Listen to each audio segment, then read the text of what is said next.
En este momento le corresponde el turno para hacer su comentario a nuestro coordinador José Luis Mendoza y Cervantes. Nayib, muchas gracias a ti y a todos nuestros compañeros en cabina. Nuestro saludo cordial. Hoy en una fecha histórica, la figura de don Álvaro Arbelo, hijo, que siempre en estos días pues daba una cátedra, daba y volverá a dar, tenemos la certeza de que así será, sobre la historia dominicana, sobre su visión de los hechos históricos, sus protagonistas, su influencia. Hoy ha habido en el programa, con el aporte de todos los compañeros, pues una importante ronda relacionada a hacer no solamente un recorrido sobre los hechos históricos que incontrovertiblemente ocurrieron, sino sobre los juicios de valor que también son muy importantes, sobre protagonistas, sobre sus motivaciones, sobre su contexto. La verdad es que la creación de lo que llamamos República Dominicana es una historia que tiene, como todos los países y sobre todo en América Latina, muchos saltos, retrocesos, tropiezos. No es una historia idílica, no es una historia perfecta, no la hicieron hombres y mujeres perfectos, no siempre se impusieron las mejores decisiones, pero somos lo que somos por la suma de esos factores, no hay ninguna duda de ello, y es importante que todo este debate se dé, sobre todo para que el pueblo dominicano, sobre todo en el proceso de seguir formando a sus recursos humanos del mañana, que son nuestros jóvenes, nuestros niños, pueda estudiar su historia remota, contemporánea, la más moderna, y pueda, sobre la base de ese estudio, ver qué figuras son imitables, cuáles no, cuáles procesos son de alguna manera ejemplares, cuáles no, o qué decisiones tal vez se debieron haber tomado en algunos momentos de nuestra historia. Definitivamente es una historia apasionante, llena de todos estos recovecos, también de muchos aspectos que han sido olvidados y que no siempre han sido valorados de la mejor manera. Pero hoy yo quiero hablar del presente. Quiero hablar del presente porque hay un par de hechos que llaman nuestra atención en este momento. El primero es la naturaleza de la participación que tiene hoy el presidente hacia el pueblo dominicano. Primero, ha habido estilos distintos de gobernar. No se puede decir que ningún estilo sea necesariamente el correcto o el ideal. Hay líderes que por su naturaleza comunican mejor que otros. Hay líderes que por su naturaleza se sienten más cómodos haciendo ejercicios de oratoria frecuente. Hay líderes que por su estilo de gobernar perfectamente pasaban meses, y recuerdo hace unos años un presidente del que pasábamos largos meses sin escuchar dar una declaración oficial, porque ni siquiera la prensa que cubría Palacio tenía la fortuna de que muchas veces él hiciera declaraciones, las hacían a quienes les rodeaban. Y debo decir, insisto, en que no hay ningún manual de gobernanza que diga que una cosa es correcta y que otra no. Cada presidente tiene un estilo.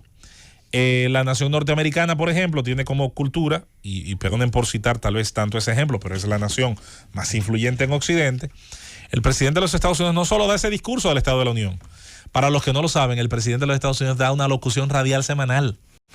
Una locución radial semanal que obviamente no es tan escuchada porque es más periódica, porque habla más de aspectos de sus decisiones y no tiene tal vez la incidencia mediática que sí tiene el discurso anual ante el Congreso, como citaba Rosendo Tavares hace un ratito. Hay presidentes... Es que cuando tú hablas mucho, pierde importancia lo que dices. Y sin embargo, bien pudiera convertirse también, ¿por qué no?, en una comunicación a lo mejor más atenta con las necesidades de quienes gobiernan. Por eso yo digo que no hay un manual, ni hay una sola forma de hacer las cosas bien. No. Bien puede perfectamente un estilo y otro tener logros, tener impacto, lograr que los gobernados... A mí me gustaba el manual de Balaguer. Por ejemplo. El manual de Balaguer era excelente. ¿En qué sentido? En eso de su interacción con la población, con los medios de comunicación. Balaguer era muy especial en relación a eso. No hablaba mucho. Balaguer, a pesar de que hacía inauguraciones semanales, cerca de 2 inauguraciones cada semana, en esas inauguraciones él permitía que la prensa le preguntara. Y él respondía a algunas de las preguntas de la prensa. Pero Balaguer no era un hombre de estar haciendo discursos todos los días, Sin embargo, yo pienso, Nayib, que Balaguer correspondía a un nivel y a una época que era correcto, como lo dices, pero hoy día, con el desarrollo y multiplicidad de plataformas comunicacionales, es imposible, no que ni que cualquier presidente no tenga un nivel de interacción permanente con la gente. No, es que no. Es que un presidente no debe hablar tanto. Es un ciudadano. El tanto o el poco.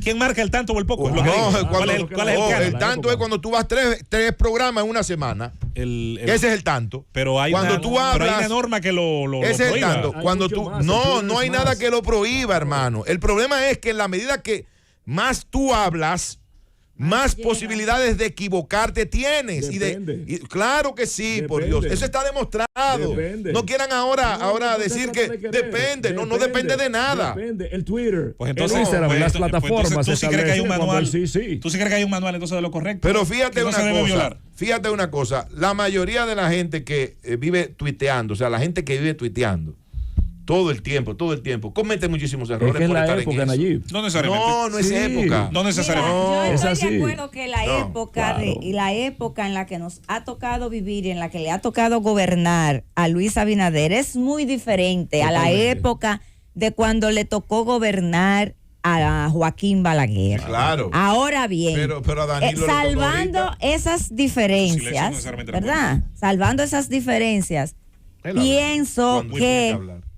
pienso que si bien es cierto que los gobiernos tienen que establecer ese canal de comunicación permanente con sus gobernados, con sus conciudadanos, que estos tiempos demandan la población, los ciudadanos demandan de gobernantes más abiertos, más cercanos, todo eso es cierto. Y yo estoy de acuerdo. Ahora bien, eso tú como presidente de la República tienes que saberte administrar. Tienes que saber administrarte.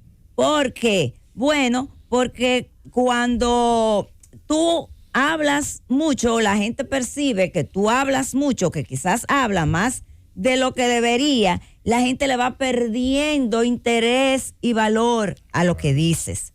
Eso es así. Rosendo, ¿ibas a mencionar?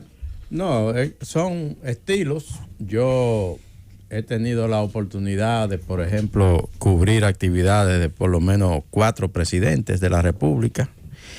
A Balaguer no lo cubrí como reportero. Ya lo cubrí cuando él siendo presidente. Ya cuando él dejó de ser presidente, que caminaba en el mirador y habitualmente cuando los periodistas íbamos daba declaraciones, ahí sí ya. Y era frecuente las intervenciones de Balaguer. Cuando habían temas importantes en lo que él entendía que debía de hacer una declaración, si iban los periodistas y le preguntaban, él respondía. Ahí tuve la oportunidad. Yo en ese entonces recuerdo que era reportero de Noticiario Popular, que era uno de los principales noticiarios del país. Salvador Jorge Blanco, Antonio Guzmán, no fueron muy frecuentes en sus intervenciones. Más Salvador que Antonio. Sí, eran otra época. Daban declaraciones cuando lo entendían, pero no eran muy frecuentes. El caso de Leonel era casi imposible. Leonel a veces se le ocurría, era exageradamente limitado. Danilo más o menos se parecía un poco. Al final se volvió más parecido. No, pero no tanto, porque... No tanto, perdón, pero también... Voy a explicar por qué no. Todavía hay tiempo, esto hasta las 11, no te preocupes.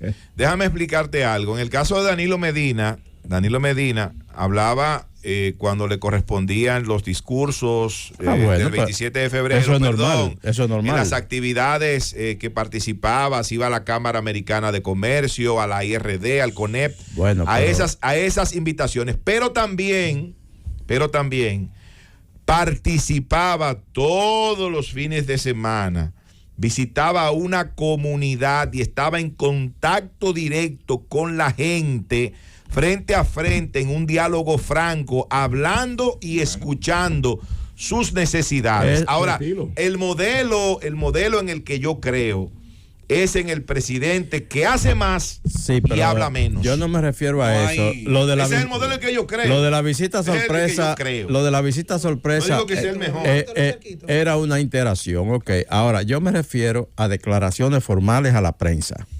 no era muy frecuente. No se puede. Bueno, cuando había en el Palacio Nacional, ¿Dónde lo sí, dice? no, Es que es no hay cuestión ningún de texto una bíblico época que- establezca que no era muy necesariamente frecuente. se debe vivir. el en caso, que es el caso de, Claro. el caso de Hipólito Mejía. ¿Dónde dice que cada vez que tú veas su micrófono Pero tienes que ¿dónde hablar? dice que no lo tiene Pero que hacer? ¿dónde dice? Pero ¿dónde Escúchame. No dice tiene que ninguna. hacerlo? Por eso Ni para- una ni la otra. ¿A ti te gusta Ni una ni la otra. Por ejemplo- No, a la gente no, a ti te No, gusta. y a ti a la otra. otra. No, a ti, a mí, la a otra, mí. a ti. Pero a ti. A la Escúchame. gente le gusta la No, otra. no, a ti. Por eso la valoración. A ti no, eso A no un es verdad. presidente Es a que- ti Déjame- que te deja- gusta. A un A ti es que presidente te está gusta. conectado. Para desatar este nudo. Porque cuando Ey. yo digo, cuando yo Orden, digo, orden, orden. no, no.